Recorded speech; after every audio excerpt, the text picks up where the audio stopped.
Well, hey, Dave Melenda here, Positive Polarity Podcast. Hope things are going awesome for you. I have three words that really, on the surface, don't have anything to do with each other. But when you put them in context of what we're going to talk about today, they're so powerful. And the words are peace and purpose and profits. And when I first saw them, I'm like, I could just stop at peace because who in the world here doesn't need more peace, right? So I'm like, well, what about this purpose and profits? I'm like, what is this? So I'm like, I got to find out who's in behind this caper here. So I'm honored to be hanging out with Staci Wallace. How are you today? I am amazing, actually. I'm in Texas. It's green today. We just had a good rain. So anytime that it's cool in green in Texas, it's a good day. And or cool means what, under 80 or what? Yeah, 100 under 110 is awesome. Right now, yeah, we've got high 80s, so that's nice. That's awesome. So you're CEO of a company called Fueled by Fire. You authored 8 books and you're a podcaster for Fueled by Fire. So help us understand the Fueled by Fire concept and where that came from. Yeah, actually, Fuel by Fire is a global consulting firm that we work with high tier CEOs, thought leaders, entrepreneurs, and we help them scale really sizable, purpose driven, faith based, highly profitable businesses. And I say that because my husband and I, we've been in business for 35 years. And so we've raised up telecom companies and healthcare companies and companies into the hundreds of millions. And we scaled some pretty sizable business outreaches, as well as nonprofit organizations. But in 2017, we just felt led to do something more than create companies. And we got really passionate about people. There's kind of a story behind that. And we began to stop just looking at building infrastructure and scale of companies and really looking at where are CEOs today? What is the roadblock that they're facing? Yeah. And can we work with CEOs that want more than money? And so we began to identify some phenomenal CEOs that said, I know how to make money. I just don't know how to do life. So we bridged the world of generosity and stewardship with high level business acumen to create a 12-month university for these CEOs to go through to really talk about scale, talk about sales, marketing, and all that, but also parallel it with their faith so that they could build a purpose driven, faith based, highly profitable life and business they love without forsaking their purpose, their peace, or their passion. Wow, that's awesome. And you use the word roadblock, and I'm curious because right now I'm sure there's some CEOs listening, Staci, that are like, I don't have any roadblocks, and I call them blind spots, right? We just don't know what we don't know. Were there any common roadblocks that you experience or that you're seeing CEOs experience that we can kind of pull the shroud back a little bit so people listening can see what you're talking about there? Yeah, well, we do something obviously corporately when we go into a corporation and we identify blind spots or what we call kryptonite. It's often you don't know kryptonite is in the room. You just feel weak, you feel stuck, you feel, today I guess the key word is brain fog. How do I get to the next level? What is my clear North Star? And so when you get to that place as a leader, whether you're in startup scale or whether you're in sale mode, we've been blessed to be in all three. It really is almost a psychosis of that blind spot. People, then you start to see it manifest words like, I feel so overwhelmed. I just feel stuck. Yeah. Well, those are symptoms. Those are not realities because you're never stuck. I mean, obviously there's companies that have hit the same roadblock at some point and they made it through it. Yeah. The challenge is if you stay there mentally, you could spend 10 years in a season of stuck. You could spend 10 years in a season of stagnation or brain fog. But what we do, and part of it is because, for those of you that are just listening, I'm 53 years old. I'm a 53-year-old outdated Barbie. And so with that, I don't look like I would be a black belt in karate. I don't look like I would be a former basketball player. I just look like a middle-aged Barbie. But packing on the inside of me, I always say I'm coach for a season, but I'm your friend for a lifetime. Leaders don't need to hear what they want to hear. And we have so much of that, so much motivation, so much pump you up. What you really need to hear is show me your P&L statement And let's get down to the real, raw, relevant facts of where you're at and how do we push you through that blind spot? How do we get you through? Corporately, we do a SWOT analysis, but individually, we do something called a sweet spot audit. The SWOT analysis is where's your company? What are your strengths, your weaknesses, the opportunities? What are the threats? Mm-hmm. But a sweet spot audit is, Dave, what are your strengths? What are your weaknesses? You call them blind spots. I call it kryptonite. Sure.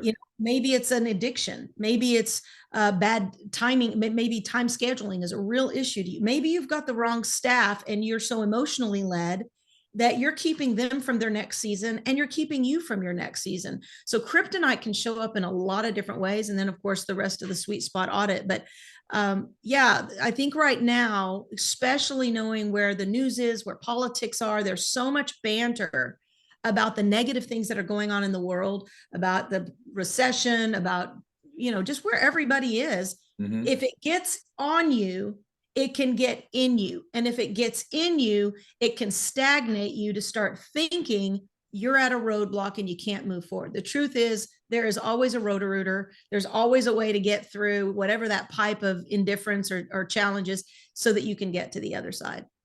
Well, I tell you, that's awesome, Staci. I know that there's plenty of people listening right now that are trying to justify their situation. And it's super easy, right, to blame other people. Right. The government, you can blame weather, you can blame the competitor, you can blame the customer, you can blame your accountant, you can blame whatever. And I love the fact that you're talking about this brain fog and this kryptonite, because it kind of brings us full circle to where we are responsible for ourselves. Mm-hmm. Yeah, and it's so easy to say, man, we had a bad second quarter. Why? Well, there's all these reasons to justify. I don't know if that gives hope for the third quarter or what, but you hear that a lot. And so, I love that piece. There are a lot of people though that aren't really in tune with themselves, to that level, Staci. We do a lot of work with DISC and EQ because, emotional intelligence is becoming more important nowadays than the regular intelligence, whatever they call that, the IQ part. I'm just curious, do you run into a lot of people that are kind of oblivious to this, and that's where you jump in and start coming alongside them? Is that I think where we come into the play is they've tried other things. Okay. This is where our sweet spot is people who they've hired low-level coaches. They've hired, and I don't mean low level as in low tier. I just mean like inexpensive coaches that maybe they're telling you what to do, but they've never done it themselves. They've never scaled $1 billion company. We happen to have taken one company to a $1.2 billion market cap. If you've never taken a company onto NASDAQ, you can talk about it. You can explain the stresses and the anxiety of being partnered with really big investors. But unless you've gone through it, it's hypothetical coaching. So obviously there's a coach for everything today. There's a mentor for everything. It's getting in the right rooms with the right people who have already paved, broken through the mountain that you're trying to chip through. And really the reason why they break through them, or they should, is to break through mountains in order to create highways for other CEOs or thought leaders or startups. And so I find that for us, we come into that place because we're high ticket. We're not a $49 a month program. We start at 23,000 and go up. So we're that, okay, I've tried everything. I'm done wasting money, a little bit here, a little bit there. I want to push through this roadblock once and for all. I'm going to open up the kimono. I'm going to let people see my P&L statements. I'm going to let people see my marriage.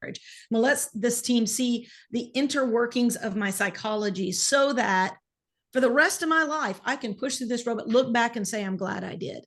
So I have some tough conversations with people.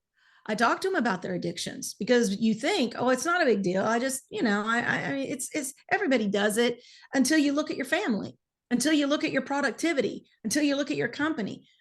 We have one particular company that came on to our platinum program, which is our highest tier program that we have.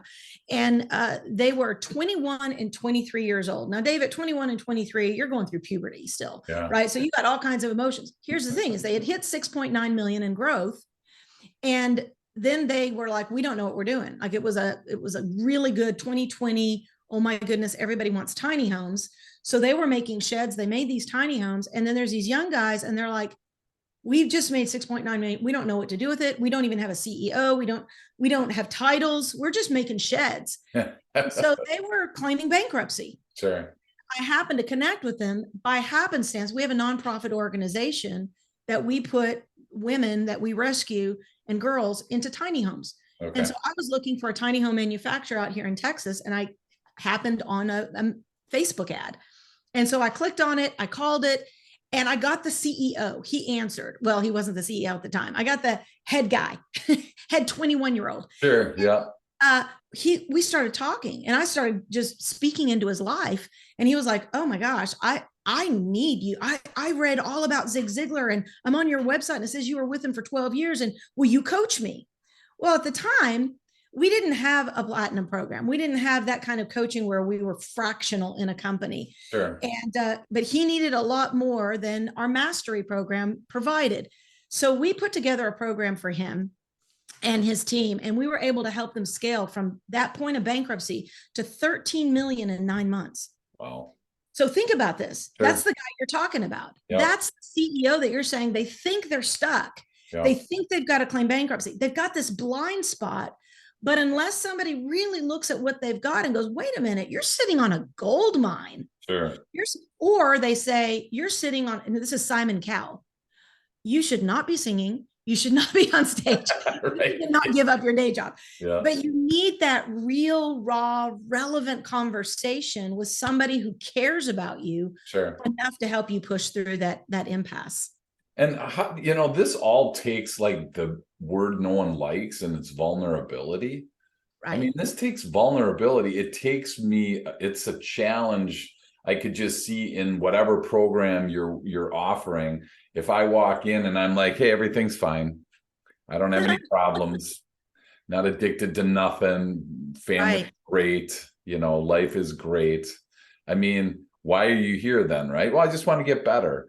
And I'm guessing that that's where a lot of people start. But I mean, are there ways that you break that down for people? Because I see a lot of CEOs that are building such a wall, impenetrable wall around them, that even in a mastermind group, in any type of one-on-one, they're not breaking that. They're showing up to flex in a mastermind group and to get connections. A lot of times there are some amazing mastermind groups where there is authenticity. Yeah. But one of the things that I see a lot of, and what I encourage CEOs to do, it does you no good to flex and people say, wow. Yeah. What helps you is for people to say, wow, if you can do it, I can do it. That means, and I've always said, if I die and people go, wow, she was an amazing speaker. Wow, she had some incredible, because I have 5 CDs that, I used to travel around the world singing country music, and, oh, wow, she's a really good author. That's not success to me. In fact, that's failure to me. That's me enamoring people with the skills that God has given me. Sure. What really is powerful is when you become a conduit of wow. When people look at you and go, okay, wait a minute, this isn't her. There's something operating through her. For me, in my faith and my belief system, that's God working through me to help get to people who are stuck. So then they can say, wow, if her and Larry, we've been married 27 years and we are partners, he's COO, I'm CEO, we do everything together. We're usually within 6 feet of each other. If I hollered out Larry, he'd be on screen with us. Like, we do everything together. The unity of that. For most people, they see people on stage talking about their marriage, but they don't really want to be in the same room with their wife. They don't really want to be in the same, they're not really unified. Right. But we have found that at your point of vulnerability and authenticity, right now, I think it's 80% of men right now are either heavily involved in pornography or addicted to it. So there's a statistic that you can say, oh, everybody does it. It's all around every phone. And it's not just men, but there is a very high statistic. So when you think about that, how many minutes, how many hours, how many moments of emotional investment that could be going into your wife is really being stolen. So that is a lack of productivity towards your North Star. Sure. If I sat with a CEO, I said, what do you want? They'll say, I want my company to, go to, 8 figures this year. And I'd be like, what do you really want? Well, I want to be able to not work so much. I want to be not, what do you really want? It's the secondary, third and fourth question till I say, Yeah. okay, look at me. I get it. You Yeah. want more money. You want more numbers, but money only makes you more of what you are right now. Let me ask you again. What do you really want that you don't currently have? And I remember one CEO specifically, he started crying. Tough guy, I mean, narcissistic, strong, Sure. really, really, really successful leader. And when I finally got past that, the shell of whatever that we call that, right? Ego, uh, he started crying, just tear coming down his face. It wasn't like he's bawling. Yeah. And I said, "What is it?" And he said, "My wife and I are going through a divorce. She is an alcoholic, and I can't help her, and I don't know how to put us back together. But if I could have one thing, I'd want my marriage back." Had nothing to do with P&L statements, Yeah. had nothing to do with staffing, it had to do with things that matter most. And that's why we talk about a core values driven life. And when you make matter most to you, those things that people sometimes scoff at, and I say the things that matter most to God, then all of a sudden you become a leader worth following to your children, a leader worth following to your spouse, a leader worth following to the community around you. And again, it's not just men. When I talk to CEO, women are just, especially with the revolution of women stepping up, stepping out of the house and becoming boss ladies. Right. We've got an upside down society right now where it really isn't what it looks like. You can have 2 million followers and be racked with pain on the inside. No. I woke up this morning and I saw, today my heart, my prayers are going towards Celine Dion, one of the most epic singing careers on the planet. And right now her body is racked in pain. And you look at that, money can buy you a house, but it can't buy you a home. Right. Money can buy you a book, but it cannot buy you wisdom. Money can buy you a bed, but it cannot buy you peace and rest. Sure. And so people, when we get to a place where the money isn't enough, the career isn't enough, the accolades aren't enough, we're left with, okay, now where are we? We're left with the things that money can't buy. And that's the peace, the profits, and of course, the purpose. Why am I here on this planet? Yeah, that's awesome. And I got to believe again that it's really a challenge for people to dig deeper. It is. Like you said, you got to have some kind of pickaxe. I'm a pickaxe. well, and I gotta believe that. I mean, it's hard for people. So an average CEO, probably business owner, has become business owner because they either just in whatever they mistakenly got there, or somewhere in their heart they didn't really want to own up or have to report to anybody. They wanted to call their own shots, things like that, which again, nothing's wrong with any of that. But then all of a sudden you get to a spot where it's like, I have to be this revealing to be able to move even higher. That's got to be a resistance spot right there, I'm guessing, for a lot of people. Well, and that's why it goes back to where we come into the play. They've tried everything else. Sure. It's like and we've had some pretty amazing miracles. We are a faith-based organization, so I don't hide that. It's how we do what we do. I think it's why we're good at what we do, because Sure. we believe there's something better than us that's at play. So when I have somebody who has spent all their money on trying to get well, they've hired the best doctors, they've hired the best consultants, they've gone to therapy, and they just can't get past the fact that they've had 18 abortions and they were trafficked. How do you get past that? Yeah. Well, some people say you will live with that sickness for the rest of your life. I don't believe that. I always believe in freedom. I always believe that when you are on the other side of whatever that suffering, fear, pain, abuse, trauma, addiction is, and that's what's interesting. So we work a lot with homeless people, and we work a lot with people who've been trafficked. So you think of them as the quote unquote down and outers. They've had a tough roll at life, but quite frankly, money does not separate pain, because you can be worth millions, if not billions of dollars, and still have the same addictions, still have the same pain, still have the same inability to create quality relationships. It's just that you get to hide behind your title. You get to hide behind your money. But when you come to a place of authenticity, you realize, wait a minute, there is another layer of life that I'm not yet living. Sure. What if I threw caution to the wind and decided to go ahead and get well? And when it is well with your soul, your mind, your will, and your emotions, back to the EQ or the emotional quotient, when you are able to take, because your emotions are still a part of your physical makeup, your human consciousness, your earth consciousness. You will not take your emotions to heaven with you. So it's still a part of your earth experience. When you can begin to let go of your emotional quotient, your earth consciousness, and realize, you know what if, because I have a pretty traumatic story in my past, a pretty saucy story in my past. But if I lived with my past, I would never be able to use it to empower other people's future. I would still be hung on it. So sometimes I believe that the worst things that happen to us are actually God's gift to us. What we make of them is our gift back to God. And if we could create, again, that goes back to purpose-driven, faith-based, highly profitable businesses. It means kimonos open, see on the inside of my heart, see on the inside of my mistakes. Let me talk to you about how I messed up so I can help you try to avoid the same blind spots and pitfalls moving forward. I believe that's how we make more than $1 million. That's how we make more than $1 billion, because we're creating people and not just revenues.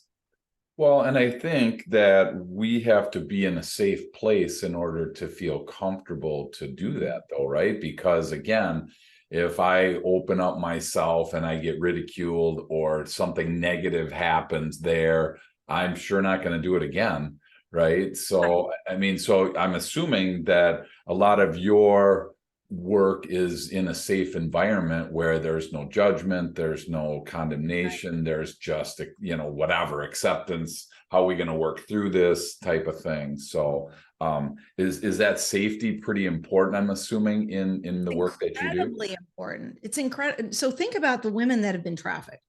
I mean, men and women are trafficked, but we work predominantly with women. A lot of times, and right now, 90% of all women go back into trafficking. And the reason why is because once you're scarred, once you've been used like that, many of them have been abducted. So I think of one little girl that basically went with somebody at a basketball game, and they told her that she was complaining that her parents wouldn't let her get a tattoo. She was talking to her friend. And so she's at a basketball game and she was like, I just can't believe they won't let me. And she was calling them names, and that where there were these two other young, very good looking young guys that were listening, and they were traffickers. And they were listening. They said, hey, listen, we know we can take you right now to get that tattoo. You can get it right up under your hair. Your mom and dad will never know. And we can be back before the end of the game. Parents will pick you up. You'll never know. And you can have your tattoo. So they were listening in order to abduct. Wow. And so here's a young girl. This is in a town here in Texas. And she goes and she's abducted. Now, she happened to be from a wealthy family. So unlike some abductions where people couldn't do something, they went on an all-out massive hunt for this girl. And of course, she had been taken and she had been trafficked. And the first thing they did was they gave her meth and some other things to really numb her. And so for 10 days, she was gone. But her parents went on all-out massive hunt for her, found her. They just, because there was so much police around it and all of that, the traffickers, she was too high of a liability. So they ended up dumping her off. But she was already used. She was already abused. She was already sexually incredibly molested. So what happens in that situation is there's trauma on the brain. Mm-hmm. There's trauma on the body. So that girl now feels worthless. And a lot of times, so I'm talking about a young high school girl, but think about a CEO, and let's just go, since we've got a girl, let's go to a man who says, I've just messed up so many times. I can't stop messing up.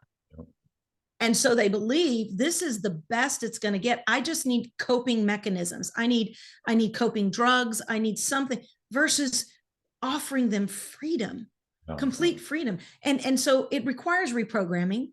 It requires having, that's why we don't do like 5-week programs. We do 12-month. It's a university style program with incredible work with these leaders, so that we're working on the 7 F words: faith, family, finance, fitness, focus, freedom, and fun.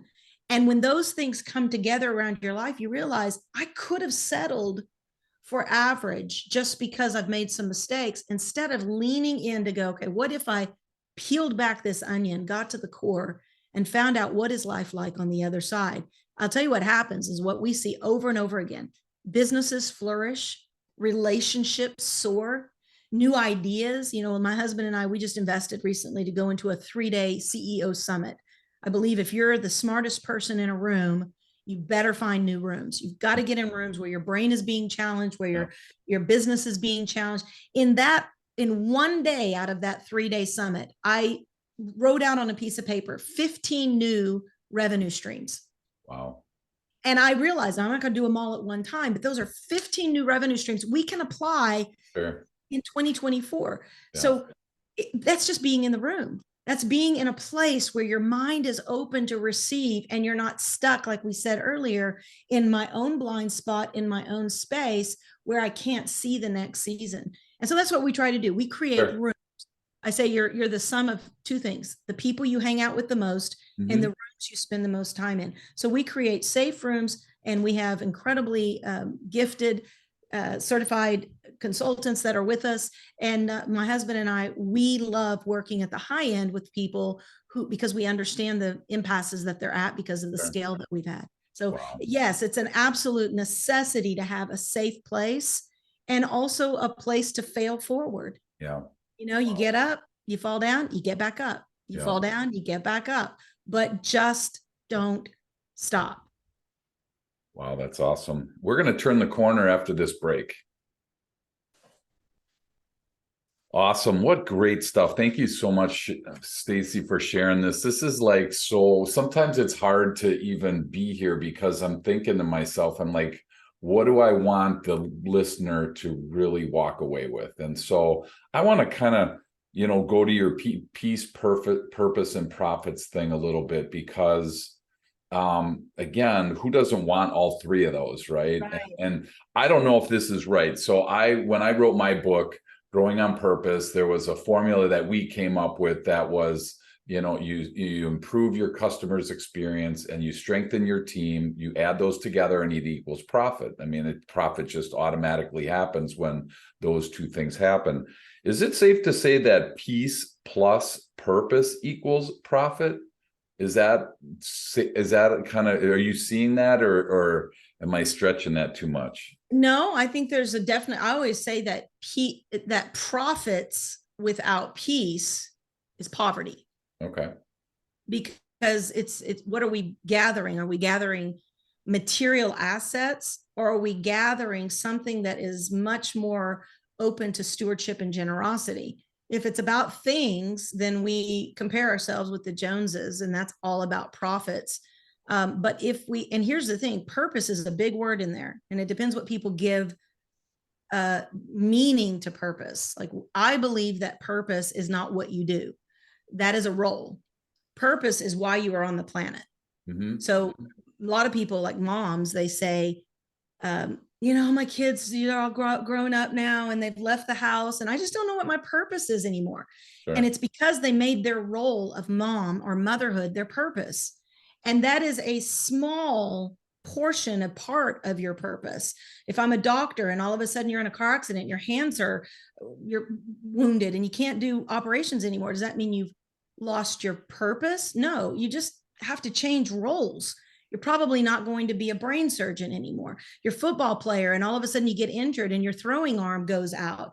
Is your purpose gone? No, you're just going to have to shift careers. So your purpose, though, and what we teach is that your purpose is why God put you on the planet. And that is to reflect his nature to everyone around you. Now, can I do that as a mom? Absolutely. I can reflect love, joy, peace, patience, kindness, goodness, gentleness as a mom. Can I do that as a lawyer? Yes. Can I do that as a doctor? Yes. So it doesn't matter what role I'm in. My purpose never changes. It might be that I just suck at my purpose. I'm mean, I'm grumpy, I'm narcissistic, I'm angry all the time. So helping people identify the difference between role and purpose really helps them get to the place of peace. That's awesome. And I have done a lot of work with Sandler, the David Sandler training sales side of it. Not that it matters. He had a great concept of image versus role. And I thought it was so powerful because he said your role, he was talking to salespeople, your role, when your role as a salesperson is like at a 2 or 3, right? Where you just like, you can't sell a hot dog to a starving man, right? And when you're in that situation, why does all of a sudden your image should always be a 10 of yourself, but yet when your role is, when you have a low role number, your image starts to go like, not only do I suck in sales, but now I suck as a dad, I suck as a human being, right? It kind of really just tapers that down. It's hard to get people to think in those terms like you were talking about, and like this image in your role, because our role is so powerful over the image and the personification of what we have there. What tips do you have for somebody that might be struggling with that? Because I'm guessing there's somebody listening right now, to us, Staci, that say, I suck at this, therefore I suck, period. Right? Yeah. How It's do you help so somebody true. out of that? Well, so part of business psychology, and I think that's just a fancy word of really helping people have a mindset reset and understand how that plays into all the different verticals inside of your company, whether it's sales. We teach magnetic sales mastery. You will not have magnetism if you do not have a good, and what we call image, we call it identity. Okay. So a good self identity. And in order to have a good self identity, you got to know, where did I come from? Yeah. So really, I'm not worried about Staci's identity as I am. And that goes back to my definition of a purpose, is what is flowing through me that's bigger than me. So if my identity is, I'm 53 years old, and you start getting wrinkles, and you start getting your hair starts changing, your body starts changing. I was in the Mrs. America pageant. I don't have that figure anymore where I'm like a size 2. I'm now a size 6 or 8, if we're being really honest. And so you start changing. If Well, you're you look like you're in your 30s for those of you that are able to watch. So good answer. But the thing is, then I start chasing the fountain of youth, and I start chasing, I've got to have less wrinkles, and because my identity is in my body, as opposed to, Dave, before we started this podcast, I told you I have a dream that in a few years, I'm going to have a show called Fishing with G Mama. I want to be Granny. I want to have gray hair. I want a gray hair braid coming down. I want to embrace where I'm at physically, but I want that same power and vision of pouring into people just to flow through me, just in a different season. If I keep holding on to what I thought I used to be, I'll never fully embrace my identity of where I am. Sure. So that's where we live a facade life. Even as leaders, we walk into these mastermind rooms, and where we want everybody to believe in us. And I think that's great. I think there's a place where it's called excellence. But beyond excellence comes narcissism. And now we're actually living a fake life of leadership, when really there's probably 4 or 5 people in that room. They'll learn more from your authenticity and vulnerability than they will from your ability to prove yourself strong in that room. And so we have a lot of people that come to us who are stuck. They've been performing for so long. And so you asked me at the very beginning, this is how, we can do a squirrel, but I always come back to my main limb. You said, Staci, tell us about fueled by fire. My entire life, Dave, I was fueled by performance. Since I was 2 years old, I've been on stage. I was a pastor's kids. And so I sang, and I was diagnosed with cystic fibrosis as a baby. So I was a very, very sick baby. My lungs were filling up with fluid. Of course, back then there were no therapies in that. So basically by toddler, you died. But my parents believed in miracles. So they took me to the church and prayed, and doctors called it a modern day miracle, because I woke up the next day, no pneumonia, my lungs were clear, and they never got filled again. Here's the interesting thing though. Not only did the pneumonia and the cystic fibrosis go away, but I then had 5.5 octaves. So 5.5 octaves is like Ariana Grande or Mariah Carey. It's a really big range. Okay. So since I was a little girl, I've been performing with that voice. And then it went from music to being nominated for New Female Vocalist of the Year, traveling with a 21-piece orchestra, singing at the Olympics. It just got bigger and bigger. And yes, I had setbacks and depression. And like everybody else, went through my hiccups, went through a divorce at 21, married a rodeo cowboy. It was abusive. So went through a lot of ups and downs. But here's the interesting thing, is that all the way through that process, I was being prepared not to be a performer. And that's what happens in corporate America. Sure. Is we learn our resumes, our bios, it's about performance. Fueled by Fire is in 2017, I learned how to be fueled by something different. I woke up with a dream and I was addicted to performance. I had the approval addiction. If people weren't saying "atta girl," if I wasn't winning awards, something was wrong. I was depressed. I was anxious. I was looking for the next thing to win. And in 2017, I woke up, Dave, and I had this dream. And in this dream, there was this voice, I believe it was God, that said, "Would you give it all away?" And now we were in the highest income earning season of our lives. We were at peak potential. And I remember came to me in a song. Will you say yes? Would you sacrifice your life? Will you say yes? Would you raise the knife? Which was a reference to Abraham in the Bible, raising his knife to his dream, his child. Would you say yes? Or will you turn and walk away? Will you say yes to me today? I woke up that morning about 3:00. I waited for my husband to get up and I said, "You're not going to believe this dream I had. I had this dream and I think God is asking me to walk away from my career. I think he wants me to literally give up my title, give up the awards, give up everything," which meant, because we had just retired him like the year before out of healthcare. He was COO of a big healthcare company. And I said, "I think that means that you need to take over all of our sales and marketing and everything that I do. It's now on you." A month later, he comes to me and he says, "You're not going to believe this. I had a dream last night. I'm supposed to do the same thing. I think we're supposed to give away all our money to the poor.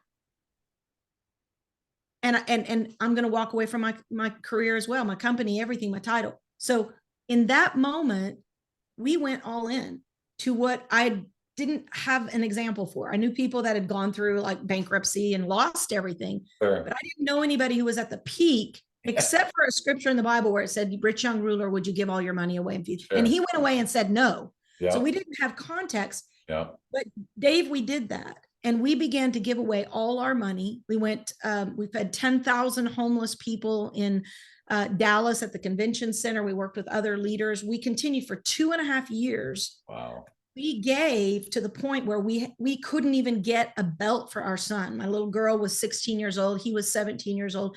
We went through a season where they were used to just us popping them the credit card when they wanted something, to saying, "Guys, you're going to have to get a job. You're going to have to figure out how to take care. And if God wants you to have it, you'll have it." That season, Dave, and this is why I go back to the peace, the profits, the purpose. We learned how to be wealthier than we had ever been before because we were not confined to the system of the economics of this world. We began to realize that it really is better to give than to receive. We would go down and work with the homeless people. And it's one thing to be rich and wealthy and just donate. It's the easy form of generosity. But to actually go down and let them swear at you and spit on you and tell their story to you and have compassion for people who are not like you. It changed our life. We became richer than we had ever been, and yet we didn't have cars. We went 9 months without vehicles. And this wasn't because we couldn't. I was being offered CMO positions, base salary of $350,000 plus equity plus. But we knew that this was a season that we were being called into a new identity, not an identity, or you said image, of performance, but an identity of servanthood, an identity of stewardship. In 2019, at the end of 2019, I was turning 50 years old. And so December 8th, 2019 was my 50th, which is ultimately Jubilee. And I knew it was going to shift. I knew we were probably going to get called back into something else, but I felt like it will never be the same. It won't be about accolades or cars or houses or comparing ourselves. It really is going to be about stewardship, because we own nothing. I don't own the 62-acre ranch. I don't own that lake out there. I don't own all the things that we do for other. We're just conduits. And when your identity shifts from your company or your title or your image, and it shifts into, why am I really here? And what is it that God wants to do through me in my lifetime? Now, all of a sudden, I am just a pass-through. And if something bad happens, and I just realize there's got to be a reason for it, because nothing can get to me unless God's got a message to get through me. And I know that you're not a faith-based podcast here, but this is really about what is your identity. If your identity is in your performance, you will always, at some point, you'll go through a gap of failure and you'll question, am I good enough? And that's, like you said, that's when we start identifying, instead of I just had a moment of setback, I am a failure. Your identity, your I am statement, which is something we teach, that you've got to be really clear about your I am. Your I am statement becomes the sum of your wins and losses, versus your I am statement being your true identity, that sometimes you need. Deion Sanders needed to lose this week. Yeah. His team needed to lose this week, because if that team's identity was in the win, they would become addicted to performance. But if they can have an identity in a spanking loss. Yeah, it was bad. It was bad. But the way they came out of it, and the way Deion came out of it with class, saying, you know what? It's okay. People fail. Get back up. Absolutely. Well, I'll tell you, my favorite verse is, what does it profit a man if he gains the whole world and forfeits his own soul?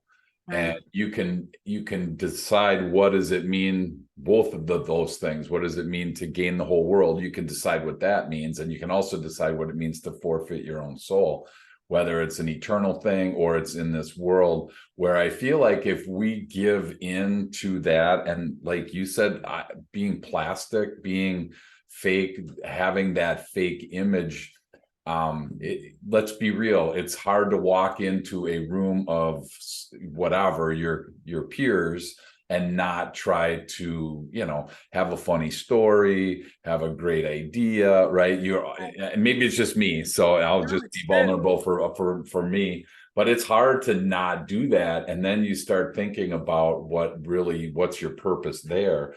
And we have a monthly meeting that we get together with some people. There's 30 or 40 of us that get together. And every month I'm like, you guys, somebody here needs something that you have. Yeah. Because it's so easy for us to look around the room and go, okay, I need to talk to them, because I you start thinking about yourself, right? Mm-hmm. So I love that giving piece of, it's like, what does somebody in this room need from me? What do I have of value that they could use? So I love that piece. As we land today, I just want to ask, your podcast, your Fueled by Fire podcast, I saw so many different titles and different topics. I mean, I'm assuming, and some of them were 10 minutes and some were an hour. So I was like, there's like no method to this at all, is there? It's funny, because we've had so many podcasts, different topics. I've had podcasts on trafficking. I've had podcasts on EMwomen, which is our nonprofit. I've had podcasts on business, telecom, scale, growth. The podcast we're running right now is actually very unique. We started, if you go to Facebook and you follow me on Facebook, it's just at Staci Wallace. Staci is with an I. We now have a podcast called Epiphany at the Ranch. And my husband and I began to realize that there are so many great business podcasts. But what we don't have is a lot of what are the behind the scenes of these business leaders. So we decided that we were going to start a podcast and let people in on the ranch. What happens with Larry and I in between all the big wins? What happens when the chickens, we wake up and we've got dead chickens all over the ranch? What happens when we're going through a drought on the ranch? What happens when we feel like there's complete shift? Like right now, last week's was the value of the poop, which is because we just spread chicken manure all over the property. But every single week, we're using real life things on the ranch to create very strong business principles. Yeah. And what can you do if you're investing? That today was about growth hacking. And we were talking about what does the miracle grow on your business? And obviously that has to do with me right now getting ready for the fall harvest as well as the planting. But we want to serve people in Fueled by Fire where they're at. Larry and I, we're blessed. We don't have to do what we're just blessed. We have more than enough. We have more than enough land, we're now giving homes, giving we're in a place of extravagant generosity. So we live to serve right now. Our dream is to give 90% and function on 10%. And we're getting closer and closer there. So when we do that, when we have an executive or we have a startup entrepreneur we stop and say, okay, why are we in this conversation? What can we do to serve them? And that's how we've created all of our programs and services inside of Fuel by Fire. Is everyone's at a different spot. There's no need to flex. There's certainly no need to be embarrassed. All we want to do is help you get to the next season of your life so that you can turn around and give back to someone else the same way. That's awesome. And that really starts with trust. I mean, if we don't trust you, or we don't trust ourselves, we don't trust each other, we're really struggling to move forward. So, that's where I feel, and I look at it from a business perspective. If your team doesn't trust you, your company's not going anywhere. If you don't trust your customer, if your customers don't trust you. So I'm hoping that one of the words today out of this is to find somebody that you can trust in. Two more questions. I'm going to let you go, Staci. What would your tip of the day be for somebody listening? Maybe it's something that you've already shared. Maybe it's something else on your heart, but somebody needs a word from you today. I'd love for you to be able to speak that to them. Mm-hmm. Well, when I'm asked on podcasts, what is the final thing you want to say?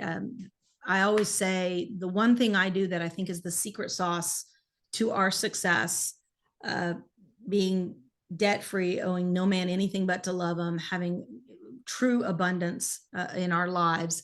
I wake up every day and I say, before I open up my phone, before I put my feet on the floor, even before I open my eyes, I lay there in that post-REM moment where your body has not, the serotonin, norepinephrine, dopamine hasn't kicked in yet.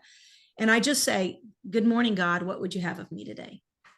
And I wait, because I might have an agenda like today, back-to-back podcast, and I've got meetings, I've got staff meetings. If I go into that, I'm on my agenda. But before I go into my agenda, I want to know what, if you believe that there is a reason why you're here that's bigger than yourself, what does, whether you call it the universe, whether you call it God, what does God want from you today? And there's been days, Dave, where I have just heard, go to Walmart, aisle 13. Wow. And it's like, okay, that's weird. But I am so respectful of that moment that I have. And it's been proven for years in my life to be significant. I'll go to aisle 13, I'll wait, and I'll see a mom and daughter walking up. And I see them with like a bag of potato chips and some salsa.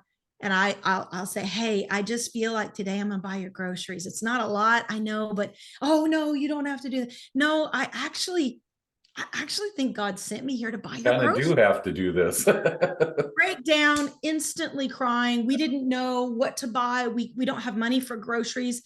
In that moment, I am an extension of something so much bigger than my corporate agenda. Yeah. For that mom and that little girl just got a lesson and a blessing that she should believe that something out there, and I of course believe it was God, saw them in need at aisle 13 at Walmart.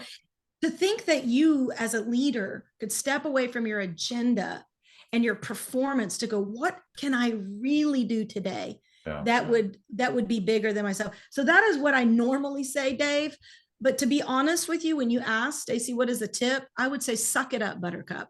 That's what came to me. It doesn't sound as nice and ethereal, but I would say, suck it up right now. Stop saying you can't. Stop saying I'm stuck. Stop claiming overwhelmed and brain fog. And you're only stuck because you haven't found the next step. Wow. So when you have a setback, don't take a step back. Get ready for your comeback, because sometimes a setback is actually a setup for you to rethink, recalibrate, reboot, even reinvent your life. So you might be stuck because maybe the creator of the universe sees that you're 1 degree off.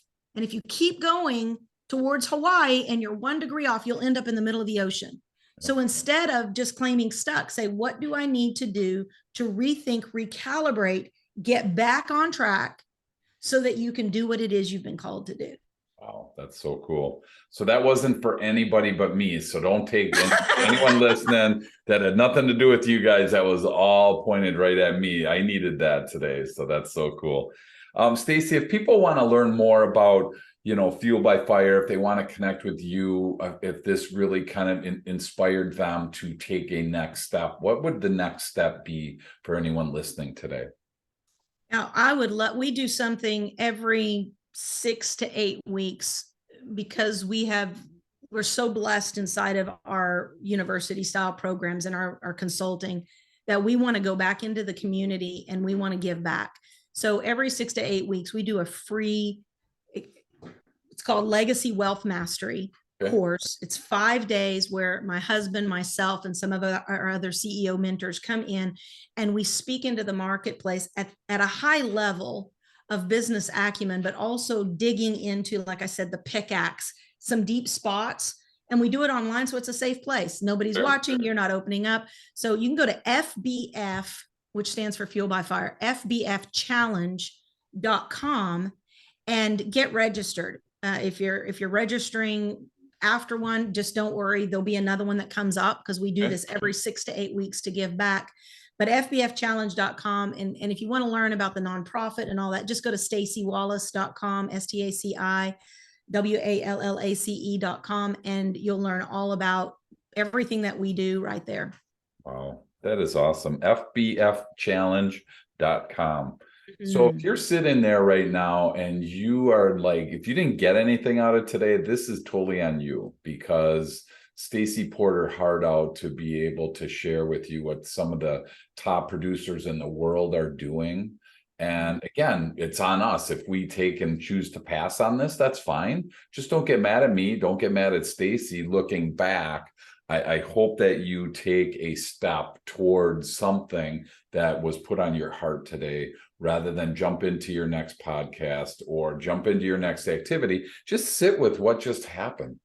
Because it was a huge investment of time and energy to just be able to share. And I know I have notes, and I'm glad there's no one here to show the notes to, because then I'd be accountable to somebody for it, but it's like, oh my gosh, there's so much here. So I just want to say thank you for hanging out with me today and us. And I can't wait to keep learning from you guys over there in Dallas. Thank you, David. Truly, truly honored. Enjoyed the time.